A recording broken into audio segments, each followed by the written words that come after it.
warahmatullahi wabarakatuh. Perkenalkan, kami dari kelompok 11, kelas FM 21B. Di sini kami akan mempresentasikan tata nama senyawa kimia. Sebelumnya, terima kasih kepada dosen pengampu mata kuliah kimia dasar, Ibu APT Himyatul Hidayah M. Farm. Perkenalkan, nama saya Angela Dian Putri Rahayu. Perkenalkan, nama saya Della Putri Valentina. Perkenalkan, nama saya Siti Mudrika. Baik, langsung saja kita mempresentasikan. Baik, kita mulai saja presentasinya. Tata nama senyawa kimia, yaitu tata nama senyawa kimia terbagi menjadi dua bagian, yaitu senyawa anorganik dan senyawa organik. Apa sih senyawa anorganik itu? Senyawa anorganik adalah golongan senyawa yang tersusun dari unsur-unsur yang tidak mengandung atom, karbon anorganik. Umumnya, senyawa anorganik relatif sederhana dan dikelompokkan ke dalam senyawa biner dan senyawa poliatom. Biner itu jumlah unsurnya hanya ada 2, sedangkan kalau poliatom jumlah jenis unsurnya lebih besar dari 2. 1. Tata nama senyawa biner. Senyawa biner adalah senyawa yang tersusun dari 2 macam unsur. Penamaan senyawa ini didasarkan pada nama unsur, pembentukannya yang ditulis secara berurutan sesuai penulisan rumus kimia atau lambang senyawa, dan unsur keduanya diberi akhiran ida. Senyawa biner itu bisa berasal dari senyawa ion dan senyawa kovalen. A. Senyawa ion. Nama unsur pertama muatan, kecuali unsur pertama merupakan golongan utama. Yang kedua ada nama unsur. Nama unsur kedua diberi akhiran ida. Sebagai berikut, yang pertama BaCl2, barium klorida atau barium ini termasuk ke dalam golongan utama, yaitu golongan 2A, sehingga kalau dia termasuk ke dalam golongan utama, kita tidak usah memberikan muatan di sini. Jadi langsung saja tuliskan namanya barium Cl, ini dari klorin, nanti diberikan akhiran ida jadi klorida. Yang kedua ada CrCl3 atau krom 3 klorida.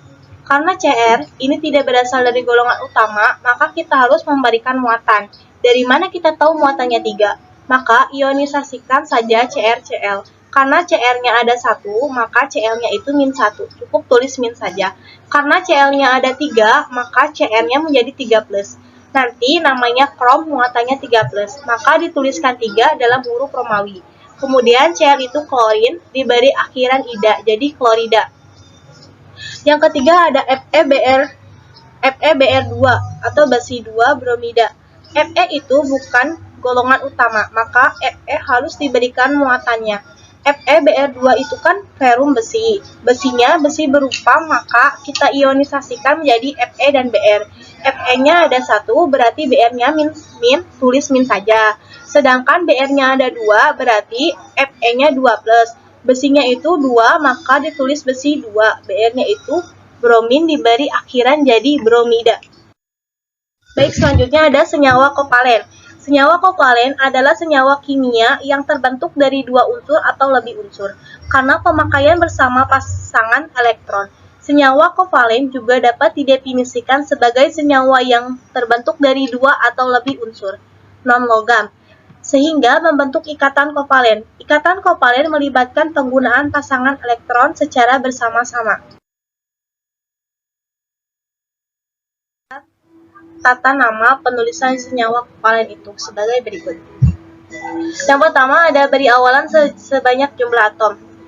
Yang ke-1 disebutnya mono, kedua itu di, 3 itu tri, 4 itu tetra, 5 itu penta, 6 itu heksa, 7 itu hepta, 8 itu okta, 9 itu nona, dan 10 itu deka. Selanjutnya itu 2 itu beri akhiran ida pada unsur kedua. Contoh itu N2O3 di nitrogen trioksida. N-nya itu nitrogen, karena N-nya ada 2 maka diberi awalan di, menjadi dinitrogen. O-nya ada 3 maka menjadi tri. Oksigen diberi akhiran ida jadi oksida. N2O3 itu dinitrogen trioksida. Terus ada juga PCl3, fosforus triklorida. PCl3 karena fosfor ini non-logam dan Cl itu non-logam, berarti ikatannya ikatan kovalen. Ini namanya P-nya ini dari fosforus, Cl-nya ada 3. Kalau 3 nanti beri awalan tri. Cl itu klorin, akhiran ida jadi triklorida. PCl3 itu menjadi fosforus triklorida. Terus ada juga CS2, karbon disulfida. Selanjutnya ada B, tata nama senyawa poliatom. Senyawa poliatom adalah senyawa yang berasal dari ion-ion poliatom. Ion poliatom adalah ion yang terdiri atas 2 atau lebih atom yang terikat bersama-sama membentuk ion dengan ikatan kovalen. Ion poliatom umumnya terdiri atas unsur-unsur non-logam. Tata nama senyawa poliatom itu yang pertamanya itu untuk senyawa yang terdiri dari kation logam dan anion poliatom, penamaan dimulai dari nama kation logam diikuti nama anion poliatom. Contoh, Al2SO4 aluminium sulfat. Kebetulan aluminium itu adalah golongan utama 3A, maka tidak usah menulis muatannya. SO4 nama lainnya adalah sulfat, jadi Al2SO4 adalah aluminium sulfat. Terus yang kedua itu, untuk senyawa yang terdiri dari kation poliatom dan anion monoatomik atau poliatom, penamaan dimulai dari nama kation poliatom diikuti nama anionnya. Contoh, NH4NO3 itu amonium nitrat, NH4Cl amonium klorida. Mungkin bingung amoniumnya dari mana, nitratnya dari mana, dan kloridanya dari mana. Maka kita harus mengikuti dulu atau kita harus tahu dulu rumusnya seperti apa.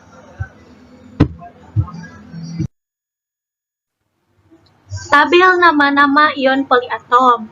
Nah, nomor satunya itu rumus ionnya ada NH4+, nama ionnya ion amonium. Rumus senyawanya ada NH4Cl, nama senyawanya yaitu amonium klorida. Terus ada 2 ClO min, ion hipoklorit, NaClO, terus natrium hipoklorit. Nomor 3-nya ada ClO2 min, ion klorit, NaClO2 natrium klorit. Terus nomor 4-nya ada ClO3 min, ion klorat atau NaClO3 natrium klorat. Nomor 5 itu ada rumus ionnya itu ClO4 min, ion plok-klorat. Terus rumus senyawanya ada NaClO4. Nama senyawanya itu natrium plok-klorat. Nomor 6 itu ada NO2 min, ion nitrit. Rumus senyawanya itu NaNO2. Nama senyawanya natrium nitrit. Nomor 7 NO3 2 min. Rumus nama ionnya itu ion nitrat. Terus rumus senyawanya itu NaNO3, nama senyawanya natrium nitrat, dan seterusnya. Kita harus hafal dulu atau harus mengerti tabel nama-nama ion poliatom ini agar bisa mengerjakan seperti yang contoh sebelumnya. Nah, supaya lebih paham lagi, mari kita bahas soal contoh berikutnya, yaitu FeOH2, besi 2 hidroksida. Nah, Fe ini adalah besi. Dia itu bukan golongan utama. Nah, kalau bukan dari golongan utama berarti harus cari tahu dulu muatannya. Maka diionisasikan menjadi Fe2+ dan 2OH-. Jadi namanya adalah besi 2 hidroksida. Terus yang contoh soal kedua itu ada K2CrO4 atau kalium kromat. Karena kalium merupakan golongan utama, maka tidak usah mencari muatannya. Langsung saja tulis menjadi kalium kromat. Selanjutnya C, tata nama senyawa organik. Senyawa organik adalah senyawa molekuler dengan kandungan utama dalam senyawa tersebut adalah atom karbon dan atom hidrogen. Kekhasan atom karbon inilah yang dapat membentuk suatu senyawa menjadi senyawa organik. Hal unik dari atom karbon adalah kemampuannya untuk mengikat atom karbon lain dengan menghasilkan rantai atau cincin dengan panjang yang beragam. Beberapa unsur memiliki kemampuan terbatas untuk membentuk rantai atau cincin seperti atom ini dengan sejumlah atom lain seperti oksigen, nitrogen, dan belerang melalui ikatan tunggal atau ikatan rangkap. Contoh senyawa organik yang ada dalam tubuh manusia adalah glukosa. Senyawa organik sendiri diklasifikasikan ke dalam senyawa hidrokarbon dan turunan hidrokarbon. Senyawa hidrokarbon adalah senyawa yang mengandung karbon C dan hidrogen H. Turunan senyawa hidrokarbon meliputi aldehid dan keton, alkohol dan eter, serta asam karboksilat dengan ester. Senyawa hidrokarbon digolongkan menjadi 3, yaitu 1. Alkana adalah rantai karbon yang paling sederhana dengan rumus umum CnH2n+2. Alkana merupakan senyawa hidrokarbon jenuh karena memiliki ikatan tunggal. Salah satu contoh senyawa paling sederhana dari alkana adalah metana, CH4. Metana hanya memiliki 1 atom karbon yang mengikat 4 atom H. 2. Alkena adalah senyawa karbon yang tidak jenuh dan memiliki ikatan rangkap 2, C rangkap 2C.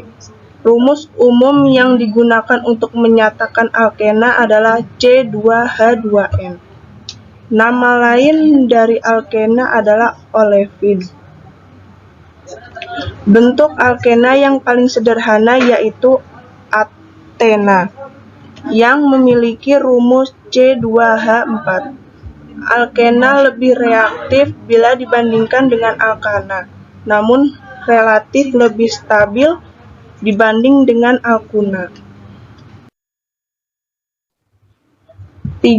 Alkena juga memiliki kegunaan di berbagai bidang seperti bisa menjadi obat bius bila dicampurkan dengan kandungan O2, bisa mematangkan buah-buahan, dan juga bisa dijadikan bahan baku dari industri plastik, karet sintesis, dan juga alkohol.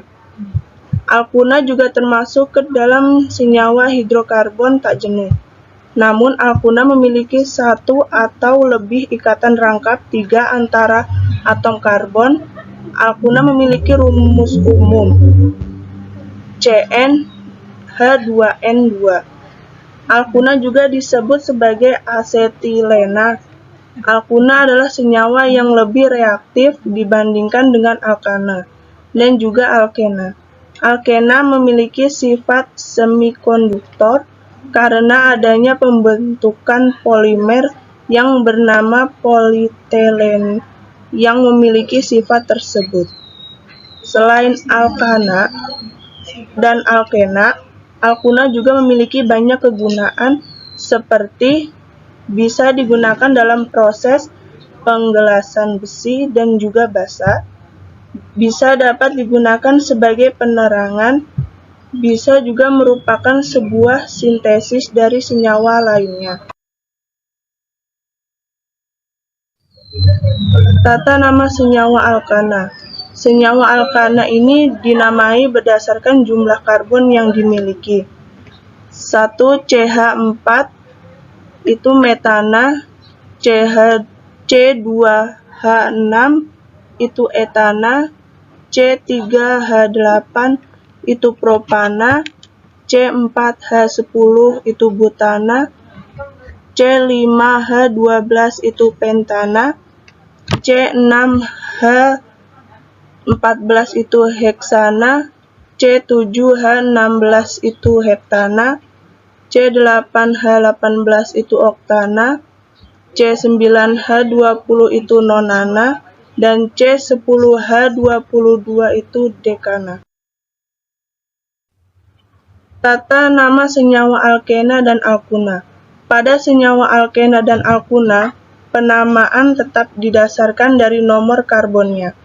Hanya untuk alkena akhirnya diganti ena dan untuk alkuna akhirannya diganti una. Tergantung dari ikatan rangkapnya, ena untuk kovalen rangkap 2 dan una untuk kovalen rangkap 3. Contoh alkena C2H2 itu namanya etana. Dan C3H6 itu namanya propana. Dan contoh alkuna itu ada C2H2 diberi nama etuna dan C3H4 itu diberi nama propuna. Untuk senyawa dengan rantai lebih panjang, diberikan nomor terlebih dahulu untuk letak di mana ikatan rangkap itu berada. Contoh dari rantai lebih panjang alkena CH3, CH, rangkap 2, CH, dan CH2 itu diberi nama 2-butena. Lalu CH3, CH, rangkap 2, CH, CH2, dan CH3 itu diberi nama 2-pentena. Lalu CH3, CH2, CH, rangkap 2, CH, CH2, dan CH3 diberi nama 3-heksena. CH3, CH, rangkap 2, CH, CH2, CH2, CH2, dan CH3 diberi nama 2-heptena. Lalu contoh untuk rangkap 3 rantai lebih panjang alkuna ada CH3, C, rangkap 3, C, CH, bercabang ada CH3, lalu CH3 diberi nama 2-pentuna. Sekian presentasi dari kelompok kami.